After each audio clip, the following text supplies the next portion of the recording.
What's cracking, celiacs? It's Kevin here with my brother Marshall, a movie star entrepreneur, and well, he's been trying a new diet. Mar, why don't you explain that? Okay, I follow Tim Ferriss on his blog, and he had just went through a diet plan. He always puts his body through different, diets and strength regimens and distance regimens, depending on what he's experimenting with. And he said he lost all this weight and gained 10 pounds of muscle, 35 pounds of fat, I'm pretty sure he lost, and gained 10 pounds of muscle, so he lost 25 pounds. And all he did is 6 days a week he would have, for his meats, all the proteins, it would be chicken, lean fish like salmon, or like you could also do lean beef and pork. I think he probably ate the lean beef and pork less than chicken and salmon, but whatever.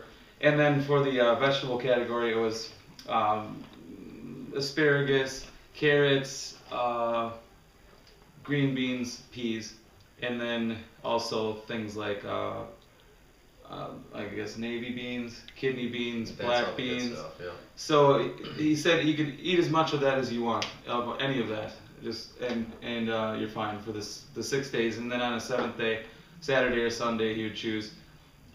He would eat whatever he wanted. He would literally said he would just gorge himself on whatever, like pizza or maybe 4 Snicker bars, almost to the point where he'd feel sick and wouldn't want to even see it for another week.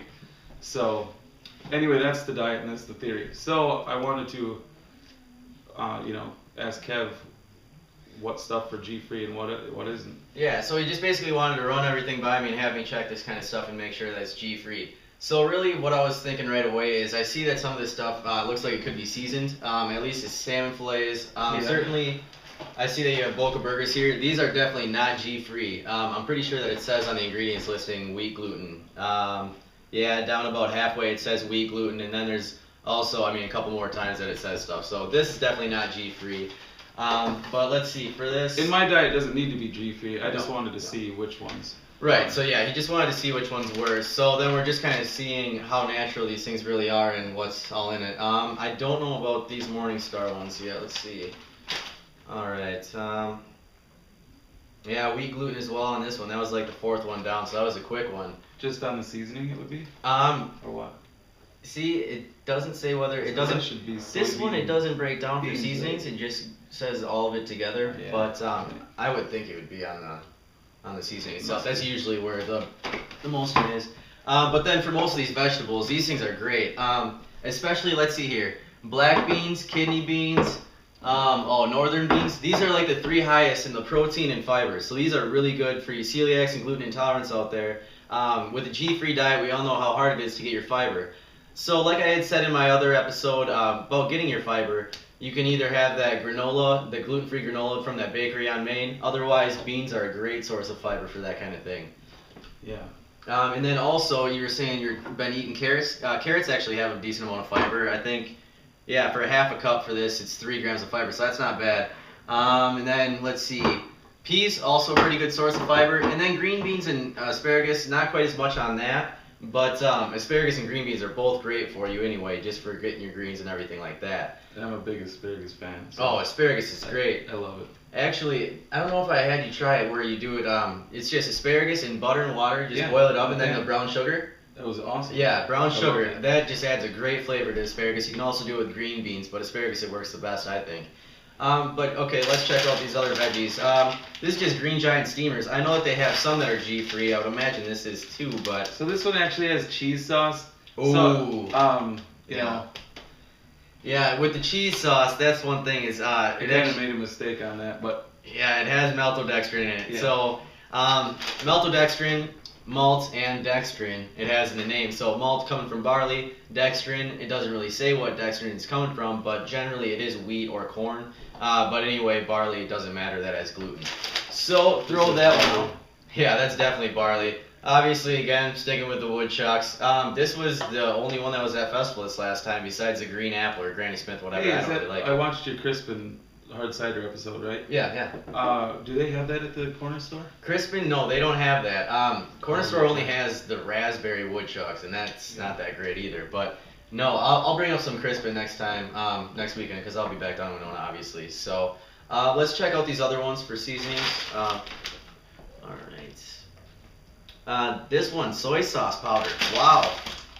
Oh, fully cooked and glazed. Okay. Yeah. Okay. So watch out, really. Anything that's glazed, marinated, seasoned, anything like that, good chance that it can have gluten. This, the Tyson Grilled and Ready's, has gluten. So then, so far, that's what we have on the table that has it. So these are all gluten Yeah. products, okay. All those would make me be start shitting through a screen door, so we don't want to talk about that one. I don't want to be around.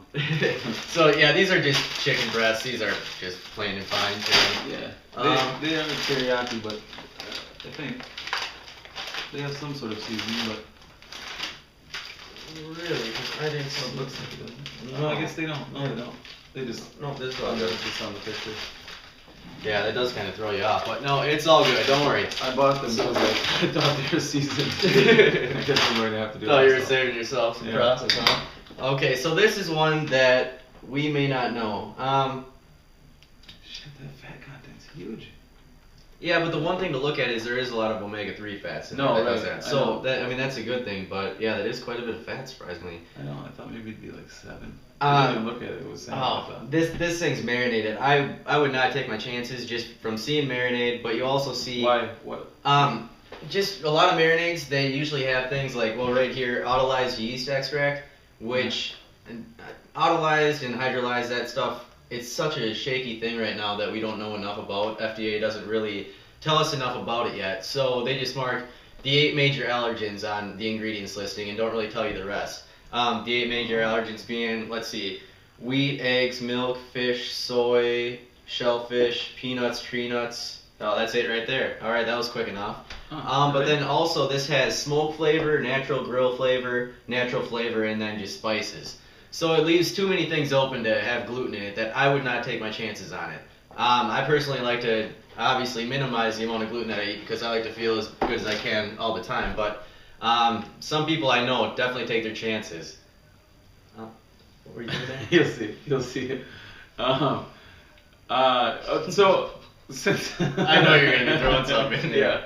Yeah. All right, can't wait for this one. So I thought since I asked him to break down my diet, I thought it'd be cool.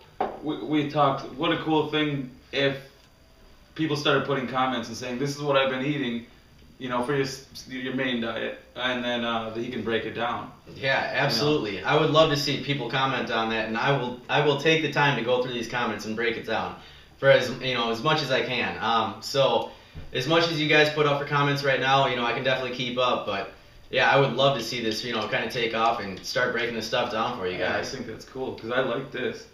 Oh, definitely. And see, there's so many people with celiac disease that think that MSGs are still okay. Maltodextrin's still okay. Just different things that aren't actually all right. And there's a lot of things that people with celiac don't look at, like their toothpaste, their mouthwash. Yeah, certain things like that makes a big difference. Yeah. Or just even washing their hands before they eat. That's things that you gotta watch out for all the time, but people really don't. I imagine, yeah.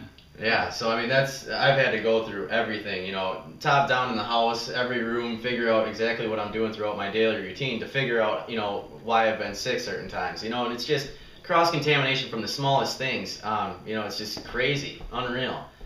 But that's it. Yeah, that's it. Okay, I wanted to see if you had anything else to add for that, so. I don't, but thanks, dude. All right, well, cheers. Rock and roll. All right, See you have a good guys. one, guys.